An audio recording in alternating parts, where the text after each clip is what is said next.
I am Thomas, and we are looking at a trade fair supermarket located in Astoria, New York, which was the scene 23 years ago of absolute chaos, destruction, a massacre, for lack of a better word. And 2 people lost their lives that day. And I want to get into the story and explain what exactly happened. We're riding along the BQE here, just giving you a glimpse of how the neighborhood looks like, because we're a few minutes away from the actual location. 2 people had died in the supermarket. An individual at the time who was 42 years old, and another individual who was 36 at the time. The bodies were found bearing multiple stab wounds in the basement of the supermarket at around 4:30 a.m. This is in December, it happened, of 2000, remember now. The bodies were found multiple stab wounds in the basement. A man who makes signs for the store had passed by the place a few hours before and noticed a broken window. He notified the store manager, who in turn called 911. Police said the two slain men were found in different parts of the basement, indicating that one of the victims had probably tried to escape. Unknown property was removed from the store, but there was really not much detail what got removed. The office where the safe was kept appeared to have been ransacked, but the safe itself was intact. At the time, the belief, for the motive was that the crime was a robbery. And it turned out that the robber walked away with around $4,000 in other personal property from the victims.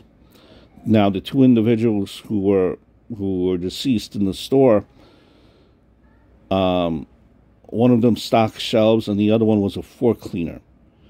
And they had reported to work about midnight and were locked into their work shifts until the store reopened at 6 a.m. So they were working from 12 to 6 overnight. Now, it was theorized that the killer or killers struck between midnight and 4:30 a.m., but whether they broke the window to enter, or they entered by some other means, or broke the glass window to get out, could not be determined. A knife was found near one of the bodies. It was, at that point, taken for forensic analysis. When you look at the background of the victims, that's what even makes it more tragic. One of the individuals had been working in the store since he came here from Ecuador. At that time, it was 8 years that he was working in the store. He worked an 80-hour week in order to send money back home to his mother and 2 grown children. He was said to be an agricultural engineer at his home country in Ecuador, and was also described as a peaceful sort, of a peaceful person who spent most of his waking hours at work. So all this man did was work to provide for his family back home, as we're looking at the supermarket again. The other individual had immigrated from Mexico 10 years ago at that time, so around 1990. He too regularly sent money home to support his parents.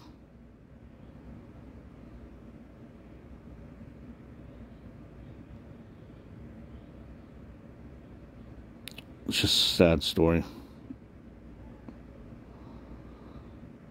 And it was later determined, a few days after the initial investigation, that the individual had entered. They had thought that the burglar had gained entrance by breaking the front window of the store and walking in. So that's kind of was discovered later on. So the suspect was caught and eventually convicted 50 years to life. But how they nabbed him is he had been nabbed to the, he had been nabbed, not nabbed, but summoned to the local precinct, local station house. Now the police had summoned him, they questioned him, because when they were looking, because telephone records showed he had called the store, the Trade Fair supermarket store, several months before the killing from Rikers Island. Rikers Island here was a a jail, which she was being held for in another case. Now he showed up to the precinct, the station house, with a makeshift bandage covering a 4-inch puncture wound between his thumb and forefinger. This is an injury that he claimed accidentally he suffered while cutting steak. But when detectives convinced him to get medical treatment from EMS workers, they had saved the blood-stained napkin, which matched blood found on a knife and a basement sink at the supermarket. Bingo. And the rest is history. Now, this, man obviously was convicted 50 years to life. 2 individuals trying to make a better lives for their families back home. And that's how they got cut down. For what? $4,000? $4,000. It's real sad. I mean, this neighborhood is very hard-working, middle-class neighborhood. A lot of cab drivers live here. A lot of immigrants live here. A lot of blue-collar individuals. Just, again, a lot of hard-working people that work here. This is a community that's very, it's a mixture. And that's what, New York is all about.